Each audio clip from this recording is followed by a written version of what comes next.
What's going on, everybody? VVV Paradise back once again for Legends of the League. This week, episode 2, have one of the most requested personalities from after the first episode. I am here today with Sp4zie joining us. And Sp4zie, how are you doing today? Thank you for joining us from the other side of the world. Hello, my friend. I'm doing very, very good. Other side of the world. Yeah, I didn't even realize we are not on the same continent. I keep forgetting. No, definitely. What's the time over there right now? It's 7:50 for me, 7:50 p.m., and I'm assuming it's much later for you. I'm glancing a little sneak peek here on it's 1:50 a.m. Dude, you are the man. Thank you so much for taking time in basically the middle of the night to come and chat with us and tell us a little bit about you. And speaking of which, let's start this out by having you tell us a little bit about yourself, your name, where exactly you live, are you going to school, what you do for work. Tell us a little bit about you. We're getting up close and personal straight away. I like it. My name is Jonas. I am living in North Sweden, the cold, bitter North Sweden, and dark Sweden, I should say. At the winter, we actually have about 2 hours of sunlight a day, and we have approximately 30 Celsius minus at some points, and that's actually quite mild, so sometimes it's crazy. I live up in here because I study here. I study radio production, which is cool because I get to use my voice a lot, which I love. And what else? I come from Stockholm, and I go there whenever I'm not studying here. That's awesome. Where exactly do you go to school over there? It's very, very close to like a city called, well, it is in a city called Piteå, and it's very like, if it's in Piteå, then it's in Piteå. I don't know if you say Piteå in English, but I'm going to go with it. So yeah, it's a very, very small little town, and it's very comfortable, and everyone's very friendly, and it's very cozy. It's very up and close in many ways, and yeah, I like it. I like it a lot. That's awesome. So now that we know at least a little bit about you, the show's name is Legends of the League. What made you into a Legend of the League? How did you first get noticed? How did you start developing your following in League of Legends? Oh, that's like that's so crazy. Like Legend of the League is such a flattering term. I thank you for even being remotely close to it, even though I cannot really take it to me in a serious way without starting to laugh of joy.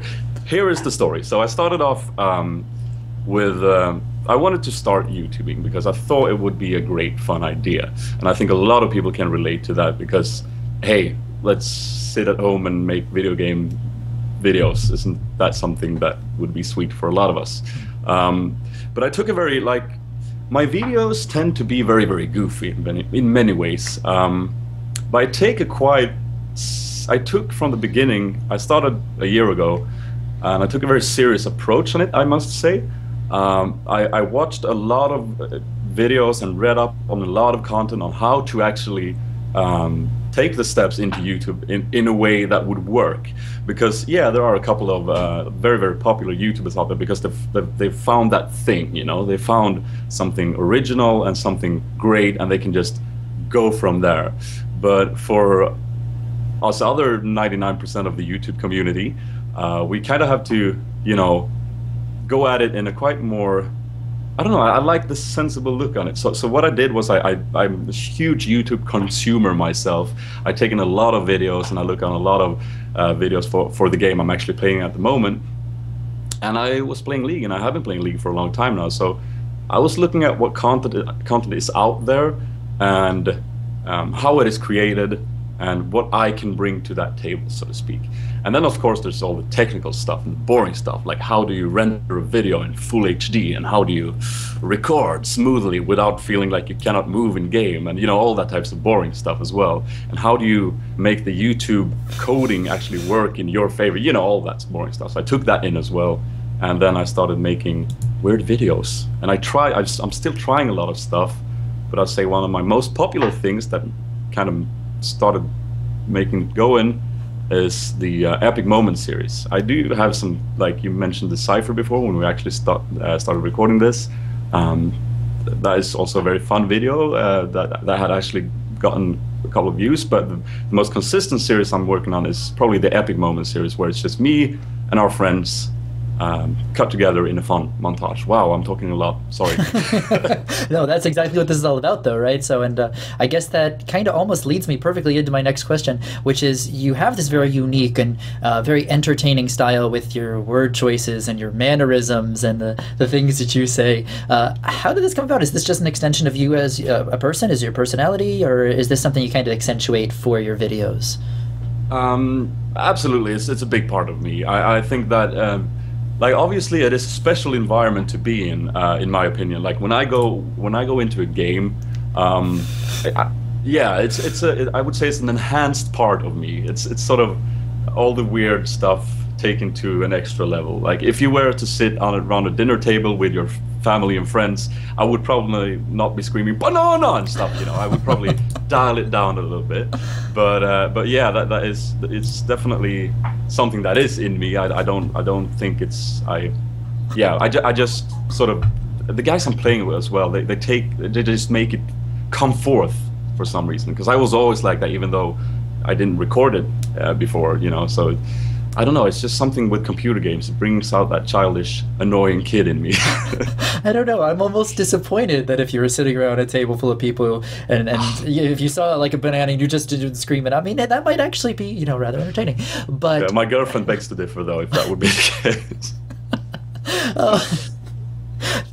That's awesome. One of my favorite pieces of content, you just mentioned it before, we had talked a little bit off air before we had started recording this, was the League of Legends Cypher video that you had done earlier at the beginning of 2012. And actually, let's take a minute, and for those that haven't heard this yet, let's take a quick listen and see what we're talking about. Oh, interesting. Will last for 20 min tops, starting off with boots and 3 bars. Feel the pain as machine procs, busting you down with those mystic shots. Like a boss, and I need no defender. Back at the vendor, I am greatest vendor. Items are sharp and your flesh is tender. Wait for it, and there's the surrender. Cause I'm poking the lane with great sustain. With my essence flux, I'm bringing the pain. And I'm stronger than graves and that video is just way too cool. Really love that. Why, thank you. Well, yeah. Can we expect to see more of these kind of music creations in the future, or is this kind of like once I know I've seen things like the dubstep one, which wasn't as well received, but can we see more music like this in the future? Absolutely. Well, I don't. So the thing about all of those sort of more creative, artistic stuff is that it's something that comes to me every now and again. And if I were to force that out, it probably wouldn't end up as well. So I'd like to have that there as a little extra spice for you know, when I've had such like a regular content thing going with a lot of gameplay footage or commentaries or epic moments, and then I can just throw in something like that. And yeah, I cannot see much on it, but I do have some ideas and thoughts, and I do have some creativity bubbling inside of me. I don't know how it will come out, but it needs to come out in some way, and that is definitely one of those ways. Well, I gotta be honest. I mean, that's kind of crazy to say that you don't have that bubbling out right now, because you have so many different kinds of content that you're creating. You've got the epic moments, you've got the new stream derps, you've got the champion spotlights, the guides, and of course the music.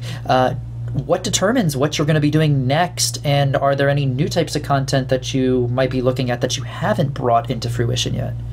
That's an interesting question. The thing is, there is a lot of content because I'm still trying out a lot of stuff, and a lot of the videos I put out there, I ask my wonderful and terrific followers what they think about it and where they think I could take different approaches and stuff like that. It's something I do still, and I think I will be doing for some time. Honestly, it's just to do with what I feel like in a way, and that can probably be frustrating as a viewer because you might want a particular type of content, and that is the only content you want.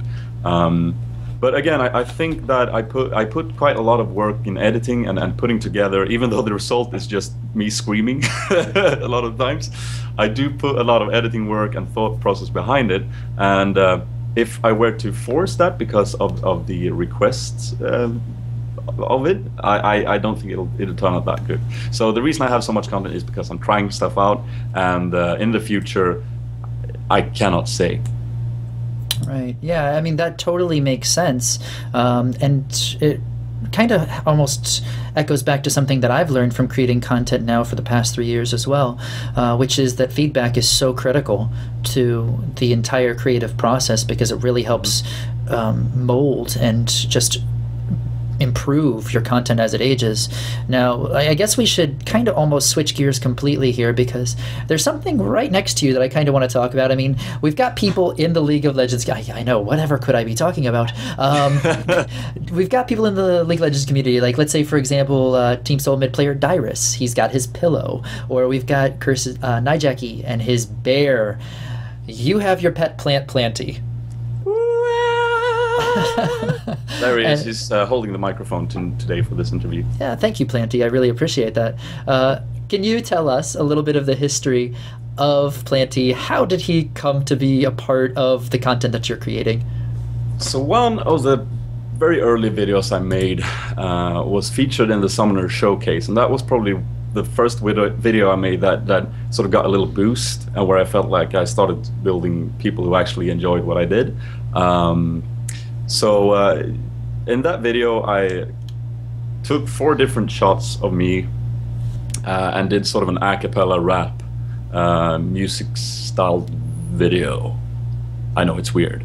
And what I did was, just because I wanted some diversity in the frames, I had like the thought process laid out, and I just wanted the frames to look a bit different because I was recording it from the same place, actually right here next to me. So what I did was I started grabbing stuff around me. So I ended up having like a scarf and sunglasses on one of them, and I ended up having a big sword and something else on the next. And then I found this guy because I pretty much just moved up here to North Sweden. So I've obviously wanted to furnish. Is that the word? Furnish. That's the word. Thank you. And I just bought him from the local shop, and I just thought, hey, let's bring him in there. And for some reason, there was a lot of viewers, and I mean a lot, who actually started to talk about the plant. And I was like, yeah, that's Plantie right there. And it just the next video I made, where I made an appearance myself in video form, I just thought, something's not right here. I feel so naked. I feel alone. So I grabbed Plantie again, and it was just meant to be. And now awesome. I'm sitting here with a shirt that says Plantie. Represents my love towards this plant. And you now have this huge extension of you that almost in a way your oh god, what's the word? Symbol. Yeah, it's lovely. Like, I can just put him there. Like when I go somewhere on the stream, I can just put him in front of the webcam, and he handles it beautifully. He's got that. You got this, Plantie. Speaking of symbols, you got a couple. CG. They're in front of your name when you're playing. Obviously, this is the team that you're playing with. You've got a bunch of players that you play with on your stream, and they always appear in your content. Can you tell us a little bit about this team that you're with? What is the organization? What's CG stand for? Tell us a little bit about CG. It's pretty much less of a team and more of a community. It's been there's actually several games within the CG, that stands for Compact Gaming community. Originally, it was called the Cartoony Bastards when we started playing League of Legends, and around when League of Legends was still in beta. And it's just a very, very, very. All it is, it's a website, and it's which is not very actively updated, and it's a Mumble server. And all it is a bunch of friends coming together and playing games and having fun. And sometimes the fun can come from playing very competitively, or just, very, very focused ranked games. Sometimes the fun can be just picking all stealth champions and going like jungle on 2 of those. So we just we've been a group of people who have the same mentality towards having fun when you're at your computer, and that's basically what it is. It's nothing more than that, but it's a beautiful thing. That's awesome. No, that's really cool, because that is almost like kind of the similar model that VV Gaming has, because we're community first before taking on teams and things like that. We appreciate skill, but we have a much bigger focus on growing people into that than just taking the top talent. So I completely understand that. With that being said, a little bit more about CG. 1, do you guys have any sponsors? And 2, since you are just this group of people that enjoys playing together, would you be as open to, let's say, for example, working with other organizations to create content? Is there any plans for that in the future? I don't really think so. I mean, I had to check with my with the founder of the CG community, but again, it's not more than just a couple of us. Now we've recruited some newer recruits a couple of months ago that are sort of trying to bring some diversity into the group, but basically it's a group of friends, and it's not much more than that. We don't have a recruiting process really. We don't really have any goals for the future or anything like that. It's sort of when you have mates and you have like an activity like bowling, for instance. So you have like 5 people that group together and go bowling, and sometimes they bring another friend with them, and that's cool, and then all of a sudden he's also with the gang. And so I'd be surprised if we took sort of, because you're talking a bit about professional approach here in a way. I'd be surprised if we could, if we would bring that in, because it would be a big change. And I think it's most importantly just about us all having very much fun and not really caring so much about anything really. I understand. Fun is a big important part. Environment. Yeah, for sure. I mean, fun is a huge part of it. And I guess that almost sort of answers my next question, but I definitely want to still follow up and make sure, ask about this as well. I mean, we just saw the end of the World Championships for Season 2. Riot obviously has huge plans for the future of League of Legends Season 3 and beyond. You just hit Platinum ELO in solo/duo queue. Congratulations on that. It's a big thing for me. That's huge for anybody. That's really cool. I mean, that's a top tier percentage of players, right? With that being said, though, would you ever pursue playing League of Legends competitively if given the opportunity? Probably not. I've come to the realization that I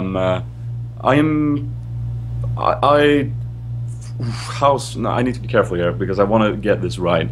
I am more about, I can't say enjoy the game, but I'm more about enjoying the game on a childish level. Now, some would disagree on my notion here that I'm saying you can't really do that competitively, and I understand that. What I mean is I would not like to have practice dates at my computer, because for me, logging into LoL and playing always comes just from my heart and that I want to do it. Now I know that is how most competitive players do it as well, because they love the game so much. But I need to have the luxury, I'll call it that, to not play the game for 4 days if I don't want to. But I still want to do more than just play the game, and that's why through YouTube I've sort of already found that. So even though, let's say if I had the like opportunity to sort of undergo training and sort of like start a competitive group of players and actually go somewhere with that, yeah, it would be amazing. But I don't think it fit me. I think it would destroy me a little bit in the end, because then I would end up not being able to play the game at all. That being said, though, the competitive part of League of Legends is one of the main reasons I'm still so interested in the game, because hey, it's freaking awesome watching some of the stuff that you see on the professional streams. It's ridiculous, and I'm so looking forward. I did manage to catch some competitive League of Legends live on DreamHack this summer. But yeah, I hope that answered your question. I don't think it's for me. Oh, I completely understand. I mean, it definitely takes a special mindset to be able to put 12 plus hours into a game daily to improve to that top level if you want to be able to take on a team, say, for example, like Taipei Assassins. Those guys are insane, by the way. I know, right? That was absolutely incredible this past weekend, and shout out, of course, to Riot for running such an incredible event. Any plans to pursue other titles, or will League of Legends be that title you stick with? I mean, you've kind of found a niche that really, it seems people are really enjoying the content. Will you ever try putting yourself into any other titles, or are you going to stick with this as long as it continues to grow? In the same way, I am still, I'm putting out a lot of different content through League of Legends gameplays. I also put out a lot of content, not a lot, but like I try different games every now and again as well, and see what I can do with it. For instance, for some reason I found on my Steam account that I had Counter-Strike Source, and I was like, how can I own this game? I've never played this game. And what I did was I pressed record and I went and played him for 45 minutes, and then I cut that into a little video that a lot of my followers actually enjoyed a lot. And I just, you know, that sort of sums it up to me. Like, I need to be immersed and enjoying the game that I'm making content through. Now, for a long time, it has been League of Legends, and who knows, maybe it will be League of Legends forever. But it can also, like, it could have switched. I do not know. Like, I've tried different titles. I've tried Torchlight 2 when that came out, a great game in many ways, but I've sort of meh, and then something grabbed me in my long hair and dragged me back, and I realized sooner or later I'm still back at League of Legends playing 80 bot. And, you know, something about the game is just amazing, and that's the reason I've been sticking with it since beta and still playing it. But no, I cannot make any. This is so cliche in a way, because of course you want to be the YouTuber that does stuff through the heart, and it's very important. But I can't say it in any other way than that, and I'm sorry for that. It's totally okay. I mean, hey, to be fair, the way Riot's switching up the game, I mean, they've already put it on the forums today that they're going to be switching up masteries for Season 3, and I've read about them redoing all the items for Season 3, so the game's going to stay fresh. It's just a matter of seeing if the passion's there. You're spot on right there. It's also the fact that Riot is able to keep it a little bit fresh all the time. It's sort of what I said about Orcs Must Die 1 when it came out. A lot of people play that game till 9 a.m. in the morning and didn't even realize it was like time to go to school, because of the fact that they kept throwing in a little bit of a twist where you actually started to get a bit bored of it. And that's just what Riot is doing, and they're doing it great. So if they keep that up, I don't know when I will quit the game, because that is basically what's keeping it fresh. That, of course, and the CG members that we talked about. Of course, yeah. I mean, 32 million people actively playing monthly at this point, according to the infographic they just released.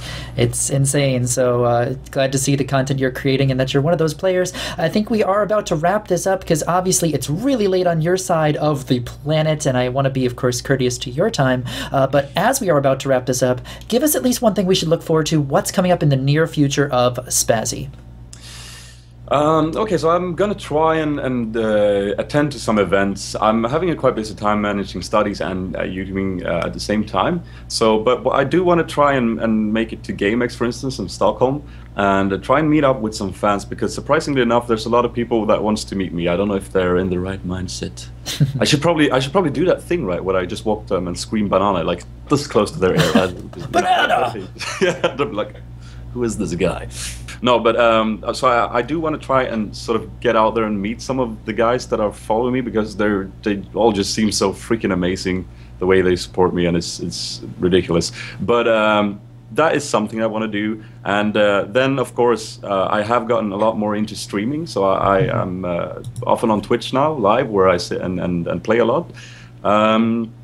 And yeah, I'm just going to keep experimenting, doing my thing, and Plantie's going to be with me the entire way. And we'll see what happens in the future, I guess. Nice. Awesome. Well, I definitely want to thank you for your time tonight. And before you go, one last thing, any shout-outs that you'd like to give, aside from, of course, the obvious of Plantie or CG and those guys, any shout-outs? No, I'd like to, because I watched the interview with Sp4zie. This is me being tired, by the way, scratching my eye. And he got the opportunity to actually request or sort of hint about someone coming on next. Yeah. There are a couple of people that just springs into mind straight away. For instance, you mentioned the Cypher. You have Cody and Collective on Player POV. Both of those guys are like troopers when it comes to YouTubing, and they create a lot of fun content. And also, of course, Donkey was requested there, and I think it would be interesting to see more of him, because he makes such hilarious content, but I have yet to find anything on him, and this is about, you know, getting the personality behind Donkey. It would be interesting, you know. So, but shout outs to them, and shout outs to all the YouTube community. It is actually quite big, and we do have our little get together on Skype where we can, you know, throw ideas back and forth. But other than that, just shout out to all of you guys and the love, and of course a special shout out to my main man Colby Cheese. He's been one of the guys that actually picked me up when I was scrambling around with 100 subscribers, and he's helped me a lot. So definitely a shout out to him, and why not bring him on the show while we're at it as well. That's awesome. So that's a lot of guys, I think. Yeah, definitely. I appreciate that. I'll put this out there because you just mentioned him. I did email Dunky. I have not heard anything back. If you guys are watching and you want to see him on, go bother him. Let him know you want him on the show. And then we'll see if we can get him on and learn a little bit more about his personality, because I'd absolutely love to have him on in the future. And as for having people on and loving them and things like that, Sp4zie, you've been absolutely great. Thank you so much for joining us and taking your time out and sharing a little bit about you, and so we can just learn a little bit more about the man behind the name. Thank you very much for having me. It's been a pleasure, and I should probably go to sleep right now because I've got a lecture tomorrow. So great stuff, and keep up what you're doing as well, man. It's been great being on the show. Thank you so much. Hey, that's a perfect segue into what I was about to say. He talked about the Civ HD video before. In fact, I'm going to actually link it right up here in the top left corner right now. If you'd like, you can click on that. That'll actually bring you back, let you watch that last episode. Check it out if you have not got the chance to. This next week, we'll be doing another episode of Legends of the League. The next guest I will be having on the show is actually the Vice President of Marketing for Curse.